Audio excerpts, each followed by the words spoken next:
Thank you very much for your time. I mean, it's not good to start an academic year yet again with some violence at a number of universities. What's your reaction broadly to that kind of protest we're seeing currently? So the protests are a natural reaction for students that have certain dissatisfactions. And there's three categories of dissatisfactions that we need to address long term because they're systemic issues. Otherwise, they'll just perpetuate. A large part of the problem has now been addressed through the NSFAS system, where almost 50% of the students are now catered for through that specific funding regime through the Department of Higher Education and Training. You said there are three things. Funding will be one of them. What are the other two? So funding for the missing middle students, postgraduate studies, and then accommodation, which might be on-site or off-site accommodation. The missing middle students are the ones who are not covered by NSFAS. They're not. So they are the students that who parents earn collectively between 350 and 600,000 rand per annum.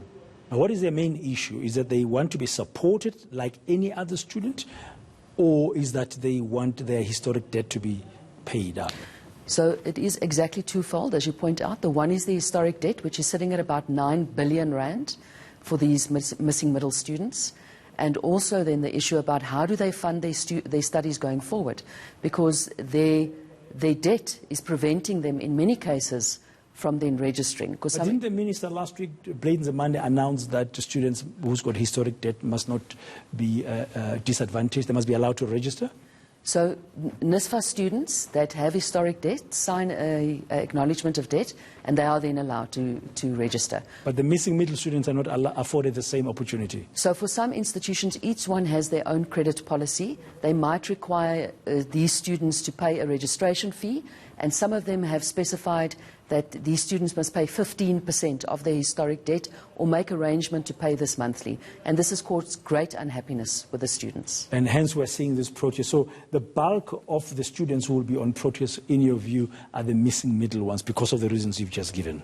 Absolutely, because they're looking for ways to fund their studies. You said there were three things. What would be another third thing that's affecting this whole situation? So the situation around available accommodation, both private and public.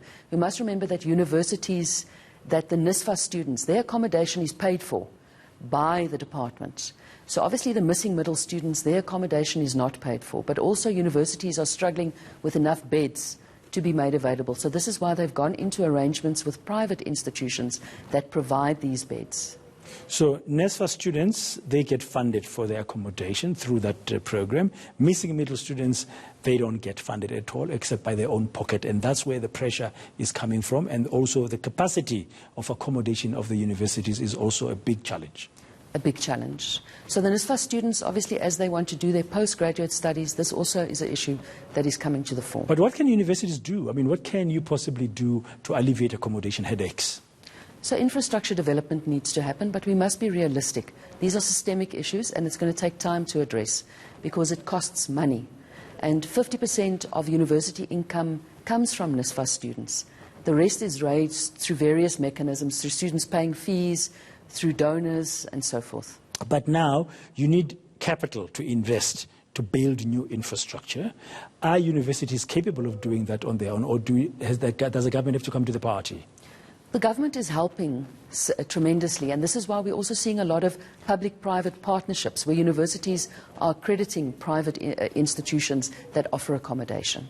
Yeah, I mean, universities are here forever, and in our country, people still want to go to universities, and I think there has to be work that should be done quicker than what is perceiving it to be done. You are saying it's systemic, it's going to take some time. Are you getting a sense that there's a lot of energy is being provided, is being given in the right places to resolve these challenges? The Department of Higher Education and Training has made great inroads. If we look at the volatility that we've seen in previous years, we can't compare this now. Yes, there are isolated incidences, and obviously there are systemic issues, but we must acknowledge the positive steps that government is taking in moving the system forward as a whole. And from University South Africa's perspective, you also doing your part?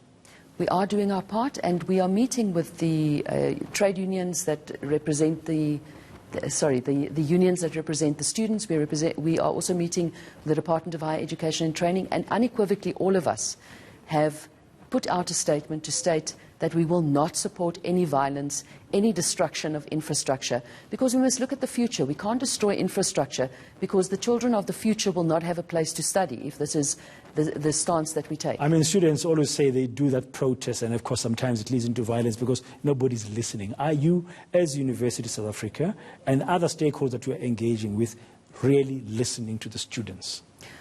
I think that we are listening. I think the department is listening, but we must be realistic. Money comes from somewhere. We can't create money and infrastructure and funding mechanisms out of a funding mechanism where there is no money available. Okay, you say strides have been made. The department is making strides. If we look at the intensity of the strikes or the protests we've seen, or the frequency of them, it's much better than in the last years. Are you hopeful that in the near future, I know it's going to take time, as you said, that we won't see such protests?